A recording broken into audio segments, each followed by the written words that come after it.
Alright guys, HyDra again today. Hope you're all doing well and enjoying your day so far. One of the most important days of Call of Duty of the entire season, not just in terms of World Championship qualification, but also the rest of this tournament, but actually momentum going into the World Championship. That is a big deal in this tournament, and the OpTic versus Miami series that went as some of us expected, and some of us most certainly didn't to close out the day. So many storylines to this one, it's honestly blowing my mind right now. So much to dive into today. Very much enjoy your thoughts, as always, in the comment section below. Hit the like button if you enjoy. Subscribe if you are new as always. So much drama we've got to dive into, beginning actually with the Esports Engine side of things. There was this big report today actually that Esports Engine were effectively sold without the knowing of certain individuals. This, I don't want to talk about this in great depth because we've got plenty else to discuss, but it's quite a big deal in the esports landscape really, and this was rumoured over the last couple of years, and I'd heard some of these rumours, so it's interesting now that it's coming public, that effectively guys like Sundance Giovanni, Mike Sepso, some of the other co-founders outside of Adam Apicella were effectively negotiating the sale to the Savvy Gaming Group that are owned by the Saudi Arabian Public Investment Fund, as far as I'm aware.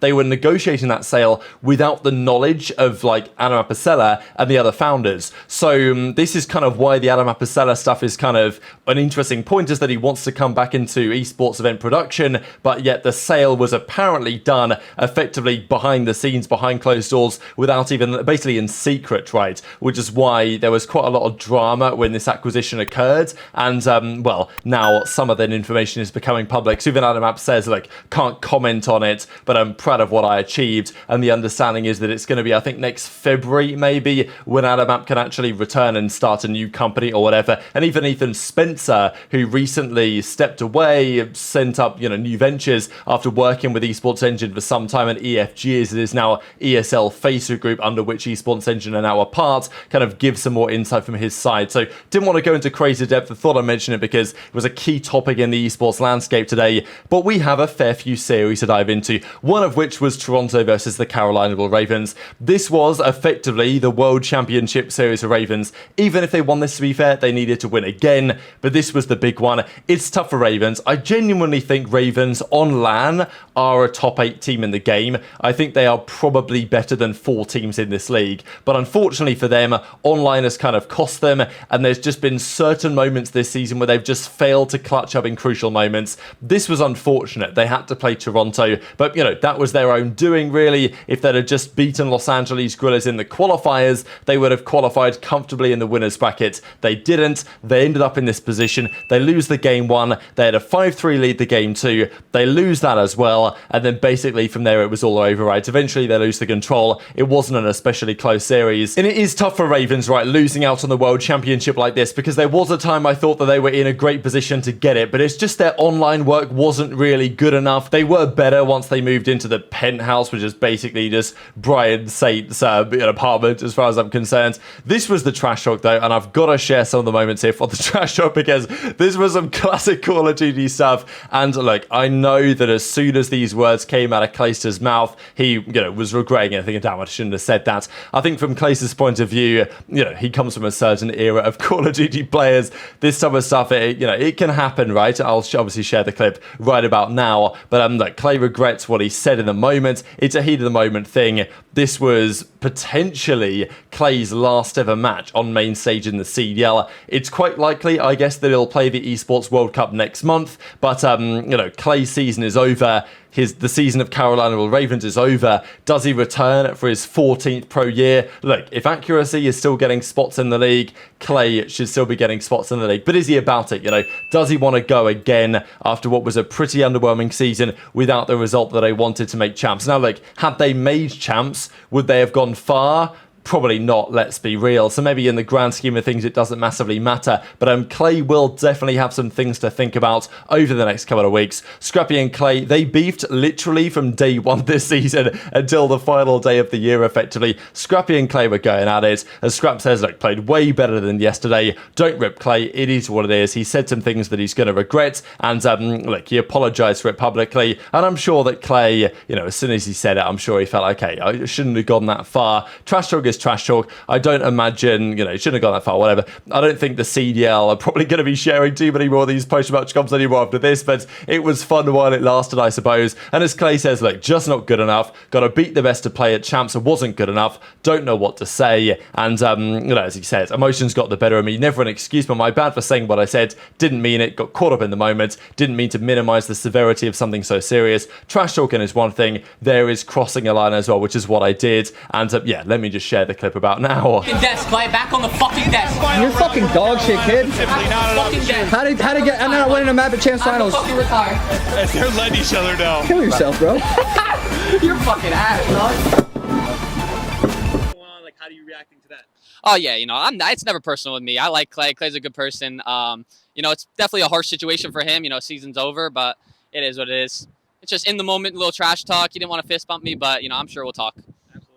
So I thought good responses really to the drama of the situation from either side. And as Clay goes on to say, I don't know what the future looks like. Still looking at the Esports World Cup, but not really sure how that's going to be working. To be fair, though, Ravens did announce yesterday they're going to go, and they announced Clay on the team they're going to go with. But let's be real, they're probably going to look to make some roster changes over this World Championship period, and the Esports World Cup is in August. So who knows what Clay's thinking by then. And as he says, I love doing this, but, do I want to put so much time into something that isn't yielding results right now?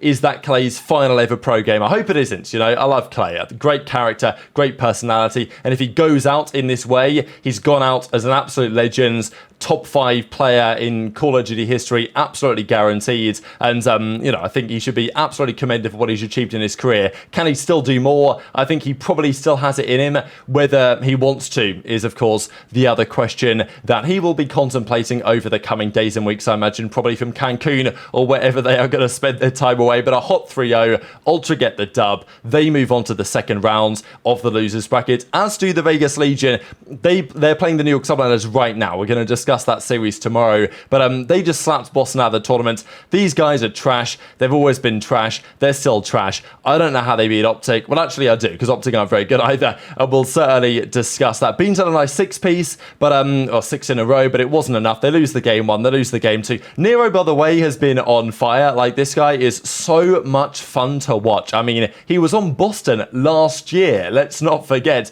They had some drama with Nero. They got rid of him from the team. They then, there was basically some drama with Nero when, I think Boston, when he was on their academy team or something, when he was basically subbed out, they weren't paying for his, travel to go to Toronto. He wasn't very happy about it. Obviously, Boston were in drama as a result. And basically, that bridge was completely burned. And here he is now on Vegas, slamming them out of the tournament. So a hot 3-0. I mean, Boston Breach's season is done. Ever since they put up those 50 points back in March, they've basically just checked out. And yes, they got 10 against OpTic Texas. I don't know what's going on there. But Vegas has slammed them out of the tournament. Boston have so much to think about. Snoopy and Priestahh, both of them had just absolute stinkers here. Priestahh has not been good since he's moved to the SMG. Snoopy, we still see that potential, but the amount of times he just makes the wrong decision just makes me wonder whether it's ever going to work for him. But yeah, their season is done, and good riddance, honestly. They have torched a lot of my time this season. Let's talk about this one before we talk about OpTic. Subliners, they knocked out the Minnesota Rocker.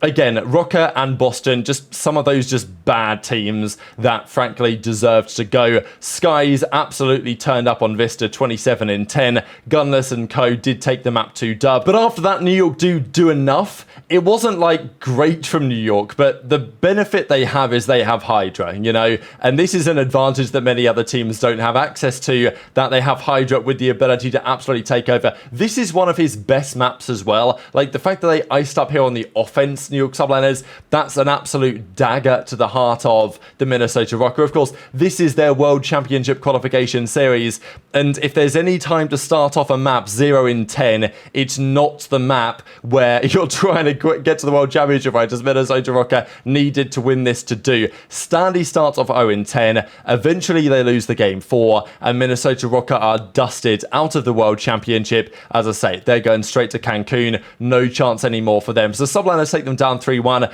again, it wasn't absolute, apart from game 1 was pretty dominant. Apart from that, it wasn't exactly clean for New York. The game 3 wasn't. The game 4 was reasonably comfortable, but look, HyDra 1.4, 20k damage, 115 kills, standing at a rough one. You know, they've got to completely blow it up. I don't know what the future is for accuracy for the guys on that team, but, you know, we're going to talk about them, I'm sure, in the coming days. We have to, however, talk about OpTic Texas. Going into this weekend, the question was, would they make something of a run or would they not? And most of the prediction brackets, and we talked about our dope check prediction bracket, obviously we got some flack for it, saying OpTic would go out top 12, but I felt like that was a reasonable possibility and it was worth reflecting that fact in, you know, because we saw lots of brackets coming out predicting OpTic top 4, OpTic top 3, OpTic all the way, OpTic top 6, whatever. But look, the way they played, it was a genuine possibility they came last place this tournament, and that's exactly what happened. I just cannot see how the recovery is going to go from here to the World Championship. But look, Miami played them. It was the storyline we were all looking for, really. Miami, after all the drama this season between the pair of these teams, OpTic slammed them every single time they've played. The script writers, if they actually do exist, were cooking up a masterpiece here, right? Because Pred has been the man that's been slamming these guys all season. They come to play at the final event of the year, apart from the World Championship. And of course, this time it's Pred who has a really rough time, especially in the map 5. And Miami eventually get the dub. But again, this is the story of OpTic lately. They're not coming out slow, you know. They come out game 1, Dashy pops some insane pieces here on the sub base. They win the game 1. Dashy was on fire, by the way. Like, this guy was out of control this series. But again, OpTic search and destroy streak that went in this series at 10 in a row lost. They got to 11 in a row lost. They lose, I mean, they went down 4-0. Like, it was just so many plays. I know they're overthinking things, OpTic, but wow, they are bad at search right now. Like, I don't know how it's even possible to win the major in the way that I did and fall off in the way that I had. But even this, right, it was like, when you watched Pred's arrow on the mini-map, the amount of mistakes that were being made, literally like every life, was almost impossible to comprehend. Like, okay, maybe this isn't crazy, but here OpTic are, they've got to win this defense here. They're down 5-4 in lives. Pred just slides in, gets shot in the back. Miami win the round. They win the game 2. You know, it was a close game 2 because OpTic literally got onto this B pointer on their next attack at 0.0. Got the tick, they got the cap, but it wasn't enough. This was Pred after the map, and you know, I think you see this in the comms, in the vibes, like things have just fallen so far, so quickly for OpTic. And we talked about it earlier today. It was either going to be an OpTic slammage or it was going to be a Miami NYSL or something like that, right? And that is basically, like, literally exactly what happens here. This was the game 4. Again, at times it was Dashy just dragging his team over the line. Kenny, I think, played well this series, certainly better this series than he has done online. Kenny, especially in the Search and Destroy map 5, had his moments, but you know, the standout again was the fact that in the Search and Destroys they were just woeful, right? And even in this hardpoint, you know, I wouldn't say they were lucky to win. They earned the victory, but it was a bit touch and go, really. Like, the way this game ended, they had to get quite lucky here, I would say. They got the kills they needed, and then in this particular moment here, they got the spawns in the back, so they went down. Vikul gets this kill in the back here, actually, onto Dashy, but then OpTic still get these nice split spawns. They get one spawning up top, they get one spawning down low, and that means they're able to re-pinch onto Vikul, get the cap, and eventually get the game. So I think OpTic were relatively lucky to get the spawns they did there to actually close out the game, because I'm certainly not sure they were the better team over the course of that ReeaL hardpoint. But what mattered really was what was going to happen game 5, and these were the OpTic boys. Like, this, I think, was going into game 5. You know, Pred was looking maybe relieved. I don't know. Like, it just felt like OpTic knew that they're not playing well, that they've been in a tough spot. And I mean, here Kenny is thinking, oh my God, like, how did we even get over the line there? And this was the stat for Money Hill stats. 12th Search and Destroy in a row was potentially coming up for OpTic. Lost in a row means a 12th place finish for the 12th seed. The storylines don't get much better than that, and that's what happened. They split the first few rounds. This was a big round here from Kenny. Get the kills onto MettalZ, go up 4-3. This was the round.